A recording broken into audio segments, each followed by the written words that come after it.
ఇప్పుడు మనం 2025వ సంవత్సరం 1వ తేదీ నుంచి 1వ తేదీ 28వ తేదీ దాకా ఫిబ్రవరి నెల 1వ తేదీ 28 దాకా ద్వాదశ రాశులు మేషరాశి నుంచి మీనరాశి వరకు మరి జ్యోతిష్యం భూత భవిష్యత్తు వర్ధమానం ఎలా ఉందో చూద్దామండి. గవ్వల శాస్త్ర ప్రకారాన్ని ఈ గవ్వల శాస్త్రాన్ని చింతామణి శాస్త్రం అంటారు, లకుట ప్రశ్న శాస్త్రం అంటారు. ముందుగా మేషరాశి వారి జ్యోతిష్యం భూత భవిష్యత్తు వర్ధమానం శుభయోగం అశుభయోగం ఎలా ఉందో గవ్వలు చూద్దామండి. 9 గవ్వలు 3 సార్లు వేసి వాటిని లెక్కబెట్టి కౌంట్ చేసి వారి జ్యోతిష్యం ఎలా ఉందో చూద్దామండి.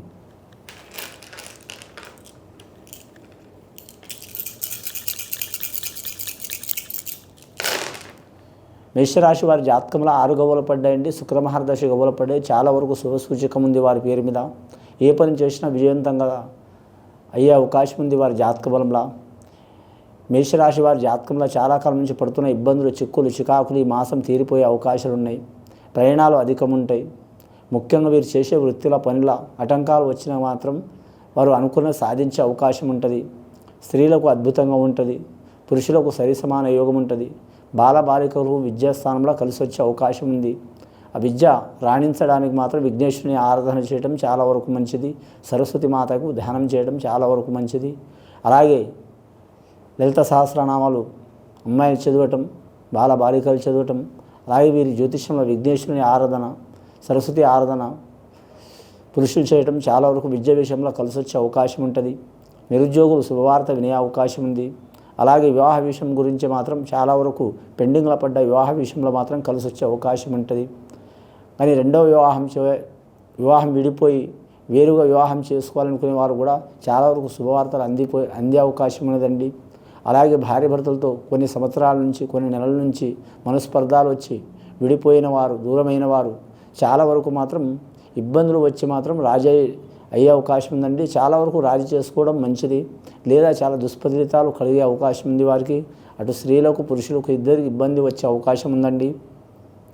రాజకీయ నాయకులకైతే చాలా వరకు ఇబ్బందికరమైన పరిస్థితి ఉంటుంది వారి జాతక బలంలో. ఎక్కడ పోయిన వ్యతిరేకత ఫలితం ఉంటుంది. అది అధికార పక్షమైన, ప్రతిపక్షమైన, విపక్షమైన ఎవరైనా సరే అండి. గ్రామాల్లో అయినా, జిల్లాలో కానీ, మండలాల్లో కానీ, అలాగే మాత్రం నియోజకవర్గంలో కానీ ఏ ప్రాంతంలో పోయినా వ్యతిరేకత చాలా ఉంటుంది. చాలా వరకు ఇబ్బందికరమైన పరిస్థితి ఉంటుంది. కాబట్టి మీరు చాలా ఓపిక పట్టుకోవడం మంచిది. మేషరాశి వారి జాతక బలంలో ఖచ్చితంగా గణపతి విఘ్నేశ్వరుని ఆరాధన చేయటం మంచిది. గణపతి మహా హోమం చేపించడం చాలా వరకు శ్రేయదాయకం అండి వారి పేరు మీద. ఇంకా ఆరోగ్యంలో చిక్కులు ఇబ్బందులు ఉన్నవారు మాత్రం చాలా జాగ్రత్తలు పాటించాలండి. ఆకస్మికంగా ఆరోగ్యంలో ఇబ్బందులు వచ్చే అవకాశం ఉంది. ధన విషయంలో, రుణ విషయంలో, కుటుంబ విషయంలో కూడా ఇబ్బంది వచ్చే అవకాశం ఉంది. ఇక వాహనంలో ప్రయాణం చేసేవారు చాలా వరకు జాగ్రత్తలు పాటించాలండి. రెండవసారి గవ్వలేసి చూద్దామండి. ముఖ్యంగా కళాకారులు కలిసి వచ్చే అవకాశం ఉన్నదండి. వీరికి లక్కీ నెంబర్ 9 వస్తుంది. మంగళవారం మంచిది వీరి జాతక బలానికి, శుక్రవారం మంచిది వీరి జాతక బలానికి. 6 గవ్వలు పడ్డాయి. కళాకారులకు, టీవీ కళాకారులు కావచ్చు, సినీ కళాకారులు కావచ్చు, ఇంకా ఏ కళాకారులైనా సరే చాలా వరకు మాత్రం మంచి ఫలితాలు కనబడే అవకాశం ఉంది వారి పేరు మీద.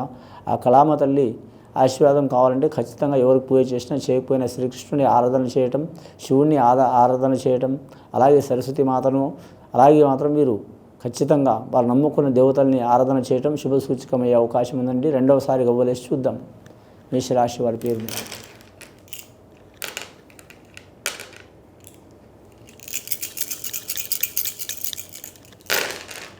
మేషరాశి వారి జాతకంలో రెండవసారి గవ్వలేస్తే 4 గవ్వలు పడ్డాయండి. రాహుమార్దశ జాతకం వీరి పేరు మీద.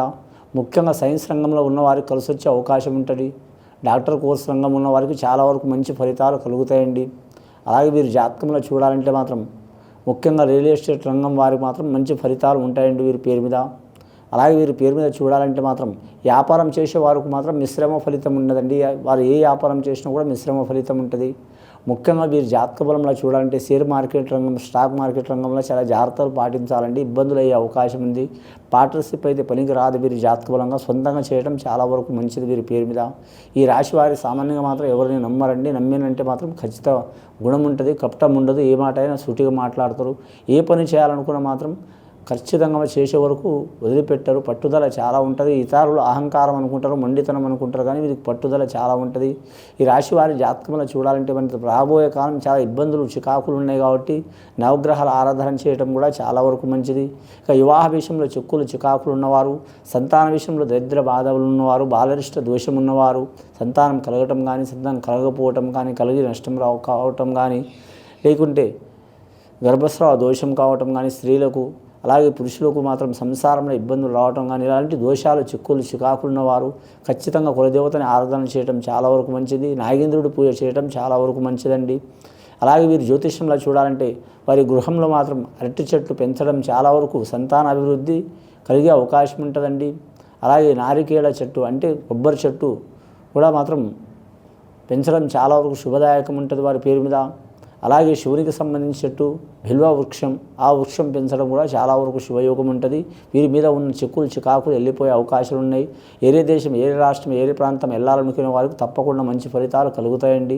ముఖ్యంగా వీరికి దోషం ఏమున్నదంటే నరఘోష అధికం ఉంటుంది కాబట్టి చాలా జాగ్రత్తగా ఉండాలి.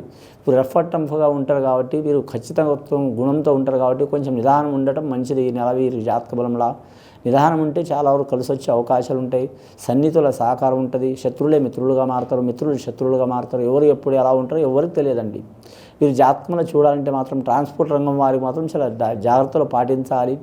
గత కొన్ని సంవత్సరాల నుంచి పడుతున్న బాధలు, చిక్కులు, చికాకులు తొలగిపోయే అవకాశాలు ఉన్నాయండి. మూడోసారి గవ్వలేసి చూద్దామండి. ఇప్పటి వరకు వీరికి 10 గవ్వలు పడ్డాయండి. మూడోసారి గవ్వలేసి చూద్దాం. మూడోసారి గవ్వలేస్తే 5 గవ్వలు పడ్డాయండి. వ్యాపార విషయంలో కలిసి వచ్చే అవకాశం ఉంటుంది కానీ మాత్రం కొత్తగా వ్యాపారం మొదలు పెట్టాలనుకునే వారికి శుభయోగం ఉంటుందండి. ఆల్రెడీ పాతగా వ్యాపారం మొదలుపెట్టిన వారికి మిశ్రమ ఫలితం ఉంటుంది వీరి జాతక బలానికి. ఆరోగ్యంలో ఇబ్బందులు, చిక్కులు, చికాకులు, మానసిక ఒత్తిడి ఉన్నవారు, పర్సనల్ లైఫ్లో ఇబ్బందులు ఉన్నవారు, అలాగే మాత్రం ప్రేమ విషయంలో ఇబ్బందులు ఉన్నవారు, కళ్యాణ విషయంలో ఇబ్బందులు ఉన్నవారు, అలాగే గృహం విషయంలో ఇబ్బందులు ఉన్నవారు, ఇంట్లో రుణ చిక్కులు, చికాకులు ఉన్నవారు, ఇలాంటి సమస్యలు ఉన్నవారు ఖచ్చితంగా వీరి జాతక బలానికి మాత్రం అన్ని కౌంట్లు లెక్క చేసండి. గవ్వలు 6 పడ్డాయి, ఆ తర్వాత 4 పడ్డాయి శుక్రమహారదశ, అలాగే 4 గవ్వలు రాహుమహారదశ, 5 గవ్వలు బుధమహారదశ, అన్నీ లెక్క పెడితే 15 అవుతాయండి. 15 అంటే 1+5 అంటే శుక్రుడు వీరికి వదిలిపెట్టట్లేదు. చాలా వరకు శుక్రబలం మాత్రం కలిసి వచ్చే అవకాశం ఉంటుంది వీరికి. కానీ స్త్రీల నుంచి పురుషులకు మంచి జరిగే అవకాశం ఉంది. అలాగే మాత్రం మీరు మొండితనం చేస్తే స్త్రీల నుంచి నష్టం వచ్చే కూడా అవకాశం ఉంది. చాలా జాగ్రత్తలు పాటించాలండి. ఇది విని చూసి ఆచరించే వారికి గొప్ప ఫలితాలు కలుగుతాయండి. ముఖ్యంగా ఏమైనా ఆకస్మికంగా దైవయాత్ర ఉంటే ఖచ్చితంగా వెళ్ళి రావాలి. అలాగే ఏమైనా పెండింగ్ల పనులు ఉంటే తప్పకుండా తొందరగా చేయాలండి, పెండింగ్లో ఉంచవద్దు. అలాగే ప్రమోషన్లు కోరుకునే వారికి మంచి ఫలితం కలిసి వచ్చే అవకాశం ఉంది. అలాగే నీలాప నిందలు వచ్చే అవకాశం ఉంది. చాలా జాగ్రత్తగా ఉండాలండి. కానీ ధన విషయంలో, రుణ విషయంలో చాలా 1కి 4 సార్లు ఆలోచన చేయాలి. అలాగే వీరి జ్యోతిషంలో మధ్యవర్తి కావద్దండి. వీరి పేరు మీద మధ్యవర్తి అయితే ఇబ్బందులు పడే అవకాశం ఉంది. ముఖ్యంగా వీరి జాతకానికి నవగ్రహాలకి ఆంజనేయ స్వామిని పూజ చేయటం, అలాగే మాత్రం గణపతి స్వామికి మహాగణపతి హోమం చేయటం, విఘ్నేశ్వరుని ఆరాధన చేయటం, సరస్వతి మాతని ఆరాధన చేయటం, అలాగే కలిదైవం వెంకటేశ్వర స్వామిని ఆరాధన చేయటం చాలా వరకు మంచిదండి. ఇది విని చూసి ఆచరించే వారికి గొప్ప ఫలితాలు కలుగుతాయండి. శుభం భూయత్.